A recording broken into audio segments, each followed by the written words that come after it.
Revue du jour, bonjour, comment allez-vous? Sur le Bitcoin face au dollar, on constate actuellement une belle respiration. Effectivement, on a eu l'occasion d'aller toucher les 56 000 et là actuellement, on effectue un beau retour au niveau de cette zone tout autant psychologique des 55 000. Essayons de voir ce que racontent de beau nos indicateurs phares, à savoir l'indice de force relative dans un premier temps, toujours en phase de rebond, on est au-dessus de 50. Précisément 65. Pour ce qui est de notre fameux MACD, le croisement qu'on a eu, qui s'est effectué actuellement, n'est toujours pas forcément visible sur le prix. Actuellement, ce qu'on constate, c'est que le fait de jouer au niveau de cette zone-là des 55 000, ça témoigne véritablement que la psychologie est d'autant plus forte sur ce niveau-là. Vous voyez que on joue encore une fois de plus avec notre droite de tendance. Ce qui serait beau de voir, ça serait vraiment une affirmation des acheteurs qui se propulserait au niveau des 57 000. On le sait, 57 000, c'est un niveau également psychologique, toute cette zone, mais une fois qu'on les aura dépassés de manière franche, on pourra naturellement s'attendre à voir visiter les 60 000. Voyons voir ce que raconte notre Ichimoku. Vous voyez qu'on évolue quand même toujours au sein du nuage. On n'a pas pris la peine de le casser pour appuyer les propos dits précédemment. Si on casserait le nuage, la Kijun par la même occasion, on arriverait naturellement au niveau des 57 000. Si on les casse, vous vous doutez bien qu'on ira atteindre les fameux 60 000. Donc c'est une zone assez charnière, c'est un moment assez décisif, on doit le dire. On reste donc à l'affût, prêt à ce scénario qui peut s'effectuer à tout moment. N'oublions pas que le marché a toujours raison. Ça veut dire quoi? Ça veut dire que l'inverse peut également se produire. On reste à l'affût car les vendeurs sont également dans la partie.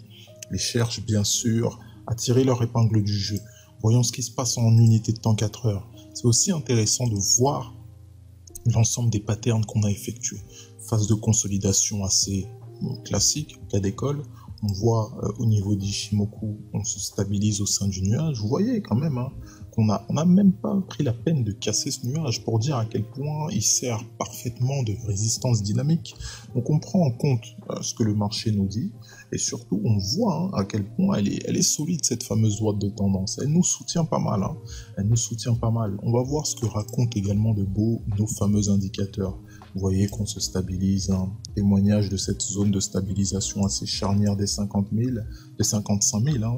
On voit actuellement que notre indice de force relative se stabilise au niveau de 50 quasiment. Et on voit également que notre MACD s'affaisse de plus en plus. Les moyennes mobiles se rejoignent et continuent donc à se stabiliser. Bon, allons voir ce qui se passe de beau au niveau de l'unité de temps 1 heure. Et on constate également que on évolue au sein du nuage. Donc à partir du moment où on est dans le nuage, c'est qu'on est dans une hésitation.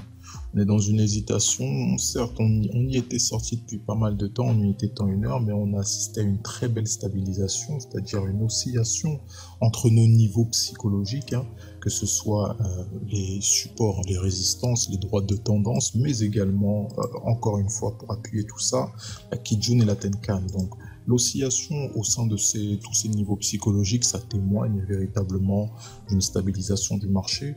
Hésitation du marché, donc attendons de voir la résolution de ces événements.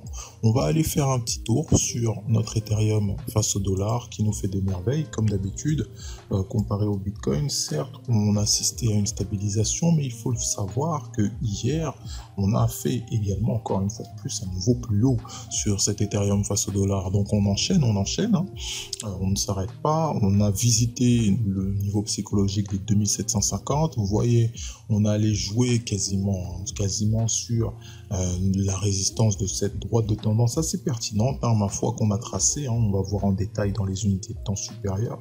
Si on s'attarde avec Ichimoku, vous constatez que comparé au Bitcoin, là, on est toujours au-dessus du nuage Ichimoku. Là, on est au-dessus de la Tenkan et de la Kijun. Donc, véritablement, le prix pour ce qui est de l'Ethereum est beaucoup plus haussier que le Bitcoin. Ça, je pense qu'il n'y a plus besoin de le prouver. On essaie de monter d'unité de temps et on constate quoi?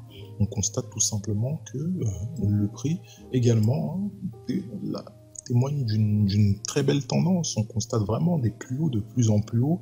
La tendance est tellement saine en fait sur l'Ethereum qui vraiment on n'a pas forcément besoin de s'inquiéter. On voit qu'on est au-dessus de la Tenkan et de la Kijun, bien au-dessus du nuage, on s'en écarte même de plus en plus. Actuellement, certes, on assiste à une très belle respiration et même un regain de force. On se situe là actuellement au niveau des 2730. Donc, ma foi, c'est assez remarquable. L'Ethereum fait son job, il n'y a pas forcément besoin de s'inquiéter. On constate même avec nos indicateurs phares croisement, depuis qu'il y a eu le croisement MACD, donc on est toujours en phase de hausse. Hein. Pour ce qui est du RSI, vous le voyez très bien au-dessus de 50, hein, donc il n'y a pas forcément de problème au niveau de notre fameux Ethereum. On voit donc, comme précisé hein, tout à l'heure, notre fameuse droite de tendance qui est assez pertinente, ma foi, puisqu'elle réagit assez bien au prix. Elle réagit super bien au prix et là actuellement comme vous le voyez on est allé la taper. On fait tout simplement un petit retour, vous voyez, n'oubliez pas hein, qu'on a eu quand même 4 journées de hausse consécutive. Il n'est pas exclu que le prix effectue une belle petite respiration pour ensuite repartir de plus belle. Vous voyez d'ailleurs hein, qu'on a parlé de ce fameux double bottom hier, on a quand même pris le temps de faire une petite respiration. On n'a pas effectué un pullback au point près, mais on est tout de suite, hein, par la suite, allé chercher donc des plus hauts, encore une fois. Donc on le voit que notre Ethereum est bien en forme. Pour ce qui est de l'indice de force relative, vous voyez à quel point on est énergique. On est au niveau de 63 quasiment. Pour ce qui est du MACD, on nous a effectué un très beau croisement haussier. En plein dedans, les histogrammes sont croissants. Donc franchement, il n'y a pas besoin de s'inquiéter. En tout cas, pour l'instant, peut-être une petite respiration est à attendre. Mais ceci dit, l'Ethereum est constamment haussier. Vous pouvez le voir à quel point notre semaine est haussière. On est en plein dans un chandelier rempli. Hein. C'est-à-dire c'est un chandelier complètement puissant qui ne fait que casser donc le plus haut de la semaine précédente. On voit, hein, on enchaîne, ça fait plus de 5 semaines positives, donc qui témoigne encore une fois de plus de l'énergie de l'Ethereum face au dollar. Vous voyez donc des scénarios clairs et distincts hein, sur nos deux actifs phares. Encore une fois, une gestion optimale est à votre portée. Hein. On vous souhaite les meilleurs trades possibles et n'oubliez pas, on se retrouve à la prochaine. Bye bye.